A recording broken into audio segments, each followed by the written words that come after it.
On December 7, 1941, Japan attacked Pearl Harbor. The goal was to cripple the U.S. Pacific Fleet in one blow. For 6 months, Japan won everywhere: Hong Kong, Singapore, the Philippines, Burma, the Dutch East Indies. The rising sun seemed unstoppable, but hidden beneath the victories were fatal weaknesses that would doom Japan long before the atomic bombs fell.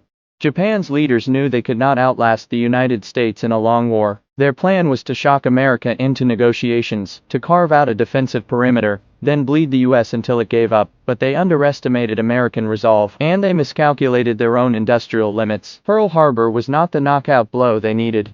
Japan had almost no natural oil. After the US embargo in 1941, Japan's reserves would last less than 2 years. Every naval movement, every aircraft takeoff, every tank advance burned irreplaceable fuel. The Japanese fleet could not afford to train inexperienced pilots, a fatal flaw as veteran airmen were killed at Midway and Guadalcanal. America, by contrast, had oil in Texas and California, and tankers that crossed the Pacific unopposed. The numbers are staggering. From 1941 to 1945, Japan built 18 aircraft carriers, counting large, light, and escort carriers. The United States built 151. Japan built 76,000 aircraft. The US built 324,000. Japan built 45,000 trucks. The US built 2.5 million. Japan's factories were under constant bombing. America's factories ran 3 shifts a day, untouched by enemy fire.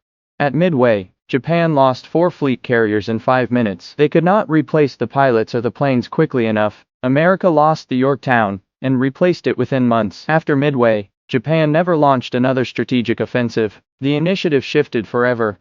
The American strategy was simple: bypass strong Japanese garrisons, capture key islands, and build airfields. From Guadalcanal to Tarawa, Saipan, Iwo Jima, and Okinawa, the US Navy ground down Japanese air and naval power. Meanwhile, Japanese soldiers were left to starve on bypassed islands, cut off from supply lines. America's submarines did more damage than the carriers. By 1944, US subs had destroyed Japan's merchant fleet, the tankers and cargo ships carrying oil, rice, and raw materials. Japan could not feed its cities or fuel its navy. The submarine campaign was a silent, invisible blockade that strangled the Japanese economy. Japan lost because it started a war it could not win. It lacked oil, industry, air power, and a submarine force to protect its supply lines. It lost because the United States had more of everything, and the will to use it. The lesson is simple: war is not won by courage alone. It is won by industrial capacity, logistics, and the ability to replace what is lost. Just the grit and the grind of war.